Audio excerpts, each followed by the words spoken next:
আসসালামু আলাইকুম রহমতুল্লাহি ওয়া বারাকাতুহু। আমার নাম মোহাম্মদ সিয়াম ইসলাম। আমি পড়াশোনা করি চাইল্ড ডেভেলপমেন্ট সেন্টারে। আমি এখানে এসেছি প্রায় 2 বছর। এসে 7 পারা হেফজ করেছি এবং পাশাপাশি 74টি হাদিসের রাবিসহ শিখেছি এবং দোয়া 60টি অর্থসহ শিখেছি। এখন আমি আপনাদের সামনে কোরআন থেকে একটি আয়াত বলবো অর্থসহ। বিসমিল্লাহির রহমানির রহিম। ইকরা বিসমি রাব্বিকাল্লাযী খলাক।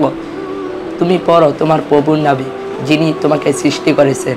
এখন আমি একটা হাদিস বলবো। আন আবি হুরায়রা রাদিয়াল্লাহু তাআলা আনহু قال قال رسول الله صلى الله عليه وسلم মিফতাহুল জান্নাতিস সালাহ। আবু হুরায়রা রাদিয়াল্লাহু তাআলা থেকে বর্ণিত, রাসূল সাল্লাল্লাহু আলাইহি সাল্লাম বলেছেন, নামাজ বেহেশতের চাবি। এখানে আমাদের আরবির পাশাপাশি জেনারেল শিক্ষা দেওয়া হয়, যেমন বাংলা, ইংরেজি, গণিত, বিজ্ঞান এবং কম্পিউটার প্রশিক্ষণ দেওয়া হয়।